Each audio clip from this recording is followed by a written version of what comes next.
नमस्कार, अस्सलाम वालेकुम, सत श्री अकाल, जय झूलेलाल। मैं हूं जी प्रेम मटलानी और आप देख रहे हैं हालात हाज़रा का प्रोग्राम। हकीकत ये है, इब्तिदा में आपसे दरख्वास्त है चैनल ज़रूर सब्सक्राइब करें।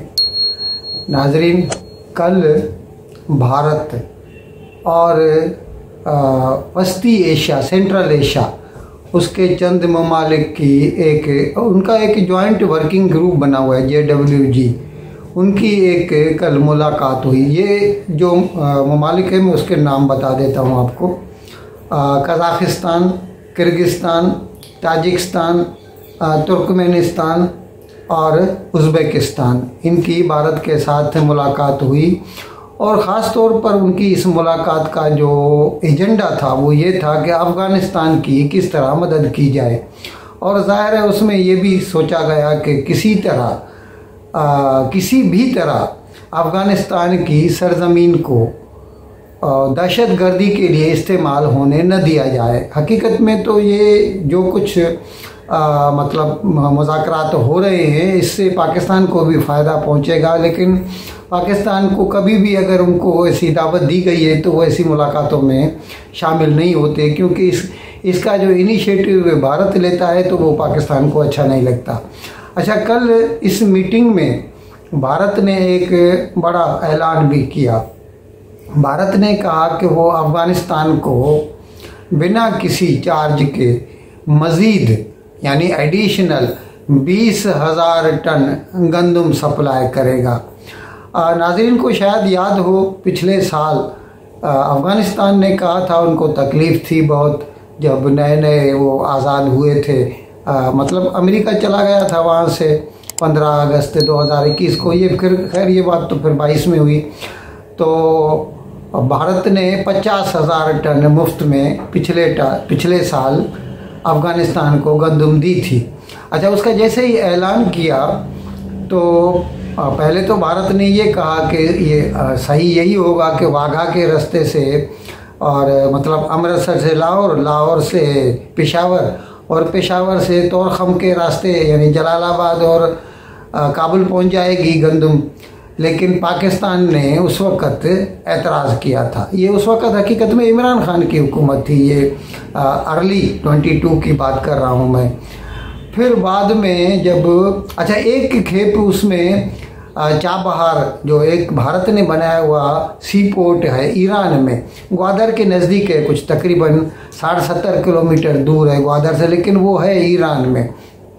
हिंदुस्तान ने ही बनाया है अपनी सप्लाई अफ़गानिस्तान और सेंट्रल एशिया के ममालिक तक पहुंचाने के लिए। तो फिर एक खेप वहाँ से भेजी गई। फिर बाद में जब अफ़गानिस्तान ने पुरज़ोर एहतजाज किया पाकिस्तान से, तो फिर पाकिस्तान ने ये इजाज़त दी थी। और इसीलिए अभी इस मरतबा जो हिंदुस्तान ने ये जो 20,000 टन गंदम फ्री ऑफ चार्ज देने का ऐलान किया है, तो ये अभी इन्होंने सीधे सीधे सोचा कि पाकिस्तान को नहीं कहेंगे और हम जो है ना ये चाबहार पोर्ट के थ्रू ही उधर भेज देंगे। नाज़रीन, आज 8 मार्च है। 8 मार्च पूरी दुनिया में इंटरनेशनल वुमेंस डे करके मनाया जाता है। और इस सिलसिले में आपको बता दें कि पाकिस्तान में अभी ये 2-3 दिन पहले मैंने वो एक व्लॉग में बताया भी था, और लाहौर में ख़वातीन की अंजुमन ने डिप्टी कमिश्नर को दरख्वास्त दी थी कि हमें 8 मार्च को एक जलसा निकालने की, जुलूस निकालने की इजाज़त दी जाए। तो डिप्टी कमिश्नर ने उनको इजाज़त देने से इनकार कर दिया था। ये अलग बात है कि जमायत इस्लामी, जो कि कट्टर जमायत है मजहबी, उनकी तरफ से 8 मार्च को हया मार्च वो ज़बरदस्ती निकालते हैं। इसको काउंटर करने के लिए, जो औरतों का जो मार्च होता है ना, उसको काउंटर करने के लिए जमात इस्लामी वाले वो जुलूस निकालते हैं। तो उसको इजाज़त दे दी गई थी, लेकिन ख़वातीन का जो जुलूस था उसके लिए पाबंदी लगा दी गई। फिर बाद में ख़वातीन ने लाहौर हाई कोर्ट से रुजू किया, तो लाहौर हाई कोर्ट ने उनको इजाज़त दे दी है। अच्छा, इस ज़माने में हम आपको बताएं हिंदुस्तान में ख़वातीन की कितनी इज़्ज़त है। अभी यहाँ पर एयरफोर्स में तकरीबन 18 फाइटर पायलट हैं जो खवातीन हैं 18, और हर किस्म के हवाई जहाज़ वो उड़ाती हैं।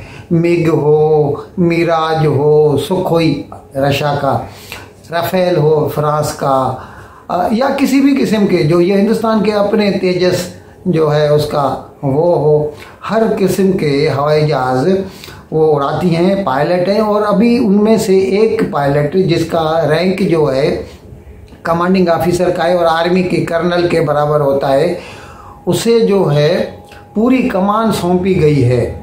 और उसके अंदर जो है ना एक पूरा जो है स्क्वाड्रन होगा सरफेस टू एयर मिसाइल का, SAM का, और वो उनकी पूरी कमान संभालेगी। इस खातून पायलट का नाम है Shalija Dhami.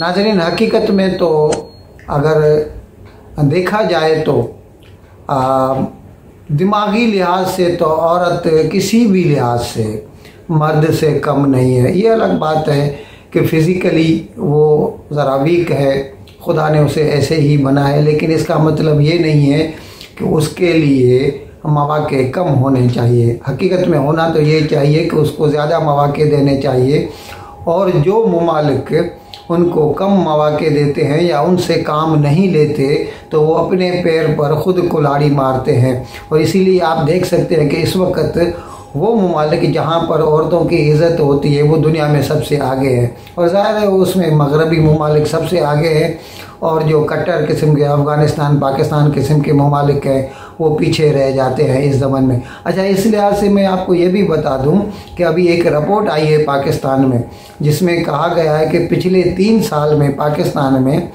Gender based violence यानी तशद्दुद औरतों के ऊपर उसके 63,000 केसेस रिपोर्ट किए गए हैं। जो रिपोर्ट नहीं हुए उनका तो खुदा ही बेहतर जानता है।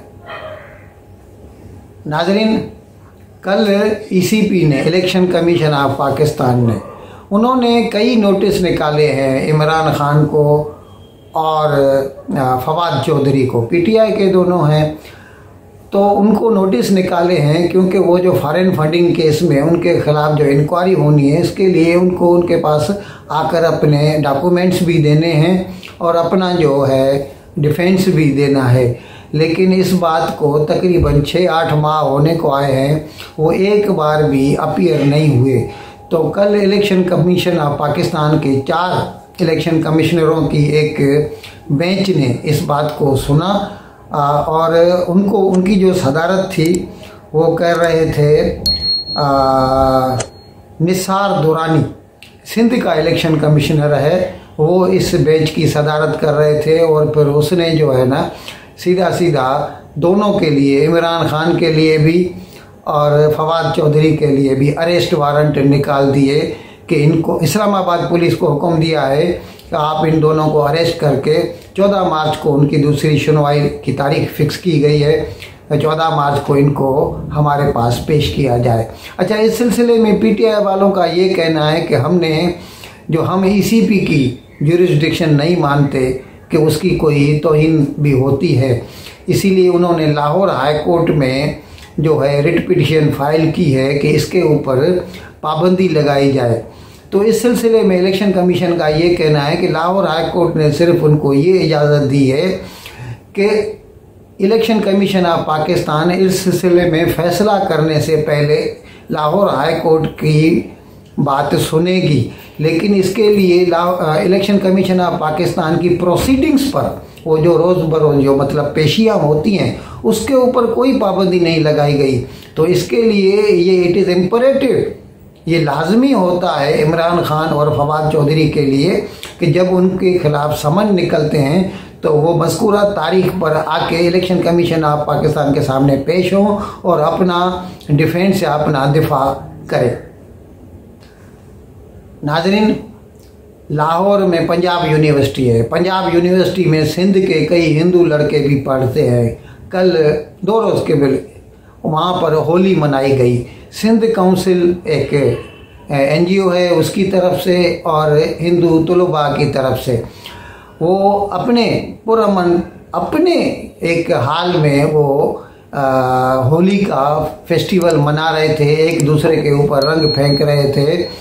तो इस जमात इस्लामी की एक जो उसकी जो स्टूडेंट विंग है, इस्लामी जमीयत जो है, उसने उनके ऊपर हमला कर दिया और उनको मारा पीटा, जिससे 15 तलबा जो है, ज़ाहिर है वो हिंदू ही थे, 15 तलबा जो ज़ख्मी हो गए। और अभी तक उनके खिलाफ कोई FIR वगैरह फाइल नहीं हुई और कोई भी कानूनी कार्रवाई उनके खिलाफ नहीं की गई। हकीकत क्या है जनाब कि जब जहाँ तक मुझे याद पड़ता है कि at the time of independence 47 में जो है सिंध में, तो मुझे अच्छी तरह याद है कि उस वक़्त माइनॉरिटीज़ जो हिंदू थे उनकी आबादी 25% थी और मुसलमानों की 75% थी, जो कि अब ये पोजीशन हो गई है कि पाकिस्तान में 98% मुसलमान हैं और खाली 2% जो है माइनॉरिटीज़। ज़ाहिर उसमें हिंदू ज़्यादा है, थोड़े बहुत ईसाई भी हैं या एक आध पारसी भी होगा। तो ये जो है अभी सिर्फ 2% बच्चे हैं, लेकिन जुल्म तो यही है कि इस्लाम के जो पैरोकार हैं, जो अपने आप को बोलते हैं कि इस्लाम जो है सलामती का मज़हब है, वो इन 2% लोगों को भी सहन नहीं कर सकते और उनको खामोशी से बंद कमरों में अगर वो अपनी कोई तकरीब करते हैं तो उसको होल्ड कर, उसको मुनक्कद करने की भी इजाज़त नहीं देते और उसके लिए उनके ऊपर हमलावर होते हैं।